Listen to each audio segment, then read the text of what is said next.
വിശന്നിട്ട് തല ചുറ്റുന്നു. ഇതെന്ത് പഴം? എന്തെങ്കിലും ആവട്ടെ, വിശപ്പ് മാറ്റാം. എനിക്ക് പഴമൊന്നും വേണ്ട.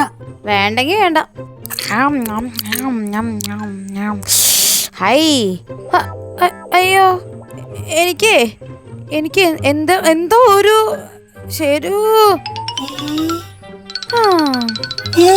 സൂത്ര, അയ്യോ സൂത്ര, അയ്യോ സൂത്രന്റെ ബോധം പോയേ. അമ്മോ, ഇത് ബോധം കിടത്തുന്ന പഴമാ. സൂത്രൻ ഉണരുന്നവരെ കാത്തിരിക്കാം. അതാ ഒരു ആന. ആനയെ കൊണ്ട് പഴം തീറ്റിക്കാം. താഴെ വീണാ കൊന്ന് തിന്ന. എന്റെ ഒരു ബുദ്ധി.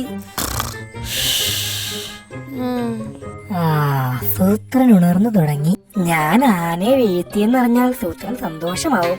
അനച്ചേട്ടാ, ഈ പഴം നിന്നാൽ ക്ഷീണം പമ്പ കിടക്കും. അതെയോ? അമ്പടാ.